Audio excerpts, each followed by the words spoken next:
خداوند آپ کے ساتھ ہو۔ ہمارے لیے آج کی خوشخبری مقدس متی کے مطابق اے خداوند تیری تمجید ہو، اس کے 18ویں باب میں سے ہم سنتے ہیں 15ویں آیت سے لے کر 20ویں آیت تک۔ ایک دن یسوع نے اپنے شاگردوں سے کہا، اگر تیرا بھائی گناہ کرے تو تو جا اور اسے علیحدگی میں سمجھا، اگر وہ تیری سنے تو تو نے اپنے بھائی کو پا لیا، اور اگر وہ نہ سنے تو ایک یا دو شخص اپنے ساتھ لے، تاکہ ہر ایک بات 2 یا 3 گواہوں کے منہ سے ثابت ہو جائے۔ اگر وہ ان کی بھی نہ سنے تو کلیسیا سے کہہ، اور اگر کلیسیا کی بھی نہ سنے تو اسے مشرک اور محصل کے برابر جان۔ میں تم سے سچ کہتا ہوں، جو کچھ تم زمین پر باندھو گے وہ آسمان پر بندھا رہے گا، اور جو کچھ تم زمین پر کھولو گے وہ آسمان پر کھلا رہے گا۔ میں تم سے پھر کہتا ہوں، اگر تم میں سے وہ 2 شخص زمین پر اتفاق کرے تو وہ جو کچھ مانگیں گے وہ میرے باپ سے جو آسمان پر ہے حاصل کریں گے، کیونکہ جہاں 2 یا 3 میرے نام پر فراہم ہو وہاں میں ان کے درمیان ہوں۔ انجیل مقدس کے وسیلہ سے ہمیں سارے خطائیں معاف کی جائیں۔ مسیح میں میرے عزیز بھائیوں، بہنوں اور پیارے بچوں، آج شمسال کے دوران باقاعدہ طور پر 23واں اتوار منا رہے ہیں، اور آج کی تینوں تلاوتیں جو ہیں وہ ہماری توجہ خدا کی الہی محبت اور معافی کے نعمانوں کی طرف دلاتی ہے۔ آج کی انجیل مقدس کا اقتباس اگر ہم دیکھیں تو اس میں خداوند یسوع مسیح نے معافی کو یا معاف کرنے کو نئے معنی دیے۔ آج کی پہلی تلاوت میں جو حزقیل نبی کی تلاوت میں سے لی گئی ہے، صحیفہ میں سے لی گئی ہے، خدا بنی اسرائیل کی بہتری کے لیے اس نے اپنے رہنما کو بھیجا، اور حزقیل کے منہ میں اس نے اپنا کلام ڈالتا ہے تاکہ وہ بولے اور بنی اسرائیل قوم اس سے مستفید ہو۔ آج کی پہلی تلاوت میں ہم سنتے ہیں کہ خدا شریر کی روش سے اسے باز رہنے کے لیے واش گاف الفاظ میں کہتا ہے، اے شریر آدمی تو ضرور مرے گا۔ نیکی اور بدی کی جنگ روز اول سے چلی آ رہی ہے، لیکن تاریخ گواہ ہے کہ موت ہمیشہ بدی کو ہوتی ہے۔ حزقیل نبی اسرائیل کو بڑے واضح الفاظ میں کہتا ہے کہ وہ اپنی رغبت سے باز آئے اور توبہ کر لے، اور وہ اپنی جان بچائے گا۔ اسی کو مد نظر رکھتے ہوئے اگر آج کی انجیل مقدس کو ہم دیکھیں اور اس کا اثر و جائزہ لیں تو آج کی اس تلاوت میں سے جو آیات پڑھی گئی ہیں ان کو ہم 3 حصوں میں دیکھ سکتے ہیں۔ پہلا حصہ 15ویں آیت سے لے کر 17ویں آیت، اور ان 2 آیات میں بھی 3 جو مزید پوائنٹس ہیں یا حصے ہیں ان پر ہم غور و خوض کریں گے۔ یہ حصہ غلطی پر معافی کے بارے میں وضاحت کرتا ہے۔ پہلی بات یوں لکھا ہے کہ پس اگر تیرا بھائی گناہ کرے تو تو جا اور اسے علیحدگی میں سمجھا۔ اس مرحلے میں وہ انسان جو غلطی یا گناہ کا مرتکب ٹھہرتا ہے اس پر فتویٰ دینے کی بجائے اس شخص کو انفرادی طور پر علیحدگی میں سمجھانے کی کوشش کی جانی چاہیے، جس کی وضاحت احبار اس کے 19 باب اور اس کی 17ویں سے 18ویں آیت میں ہم سنتے ہیں۔ یوں لکھا ہے کہ تو اپنے بھائی سے اپنے دل میں بغض نہ رکھ، بلکہ اس کو بربلا سرزنش کر، تاکہ اس کے باعث خطا کر نہ ٹھہرے، اور تو اپنے ہمسائے کو اپنی مانت پیار کر۔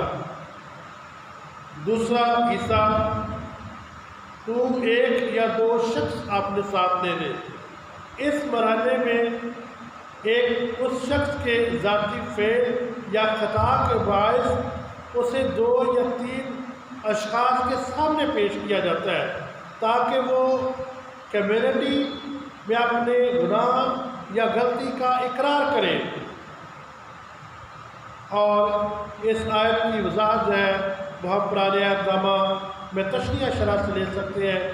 19ویں باب کی 15ویں آیت میں یوں لکھا ہے کہ کسی شخص کے خلاف اس کے گناہ یا خطا کے بارے میں جو اس سے سرزد ہوئی فقط ایک ہی گواہ کھڑا نہ ہوگا، لیکن 2 یا 3 گواہوں کے بیان سے یہ بات ثابت ہوگی۔ ہمارا خدا جو ہے وہ ہمیں موقع دیتا ہے کہ ہم اپنے گناہوں اور خطاؤں کو اپنے خدا کے سامنے اور کمیونٹی کے سامنے جو ہے تسلیم کر لیں تاکہ ہم اپنی زندگیوں کے لیے آسانی پیدا کر سکیں۔ تیسرے حصے میں کہ تو کلیسیا سے کہہ، اس مرحلے میں پہلے 2 مرحلوں سے تھوڑا سخت ہے، لیکن اس میں انسان کی تربیت اور کلیسیا یا برادری کے قوانین اس پر واضح کیے جاتے ہیں جو غلطی یا گناہ کا مرتکب ٹھہرا ہے۔ یہاں پر غلطی کرنے والے کے لیے 2 مشکل راستوں کا انتخاب کرنا ہوتا ہے۔ اگر وہ کلیسیا کی بنا سنے تو اسے مشرک اور محصل کے برابر جا۔ اس کے برعکس دیکھا جائے تو یہ بات بھی ہمارے سامنے آتی ہے کہ خداوند یسوع مسیح نے اپنی علانیہ زندگی میں حاشیہ بردار، گناہ گار، محصل، غریب، مظلوم اور پسی ہوئی انسانیت کو اپنے گلے لگایا۔ جب خداوند یسوع مسیح متی کو اپنے پیچھے ہونے کی دعوت دیتے ہیں تو وہ اپنا سب کچھ چھوڑ کر مکمل طور پر یسوع کے پیچھے ہو لیتا ہے، اور اس کے ساتھ ہم زکئی کی شخصیت کو بھی نظر انداز نہیں کر سکتے، جس نے خداوند یسوع مسیح کو دیکھنے کے لیے گلر کے درخت پر چڑھ کر اس کا انتظار کیا اور اسے دیکھ کر اس کی زندگی مکمل طور پر تبدیل ہو گئی۔ اور جب یسوع مسیح اس کے گھر میں کھانا کھانے گیا تو خداوند یسوع مسیح نے کہا، آج اس گھر میں نجات آئی ہے، اور زکئی نے ناحق لی ہوئی دولت غریبوں اور ضرورت مندوں میں تقسیم کر دی، اور وہ یسوع کا دیوانہ ہو گیا اور اس کی تعلیمات پر اس نے عمل کیا۔ آج کی انجیل مقدس کا جو دوسرا حصہ ہے اس میں ہم پڑھتے ہیں 18ویں آیت میں، جو کچھ تم زمین پر باندھو گے۔ اس آیت کو پڑھتے ہی ہمارا دھیان ایک دم مقدس پطرس رسول کی طرف جاتا ہے، لیکن خداوند یسوع مسیح نے یہ اختیار تمام شاگردوں کو دیا، وہ لوگوں پر ہاتھ رکھیں اور ان کو شفا بخشیں، ان کے گناہوں سے معافی دیں اور خدا کی بادشاہت کو متعارف کروائیں۔ اس اختیار کے ساتھ جو آسمان اور زمین کی کنجیوں کا اختیار مقدس پطرس کو دیا گیا۔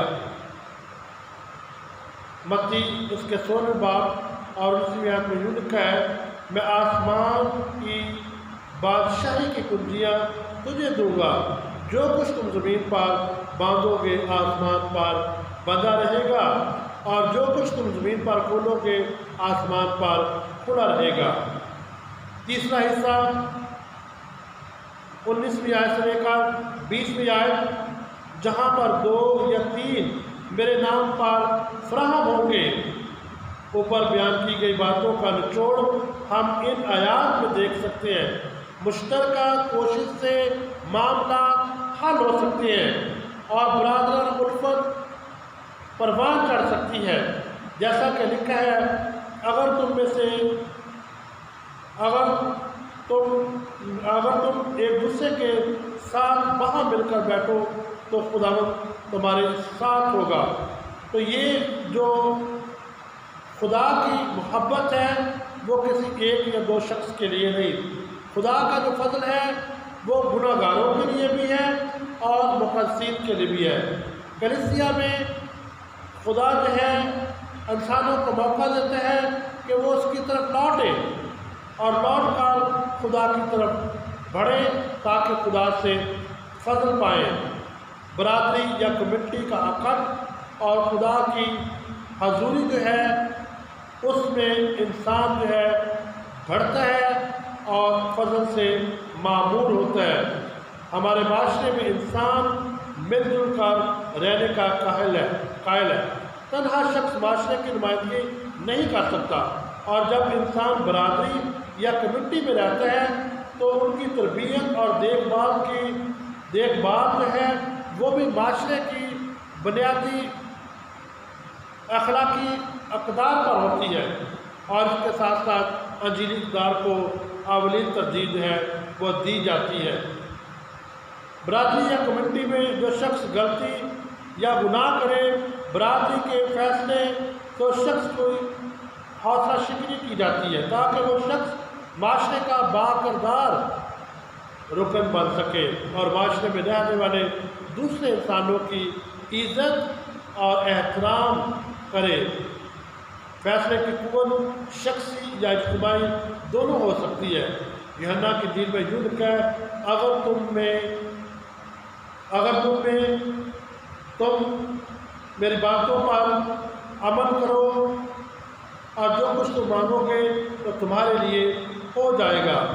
المختصر یہ کہنا لازم ہے کہ خدا جو ہے وہ انسان کو موقع فراہم کرتا ہے۔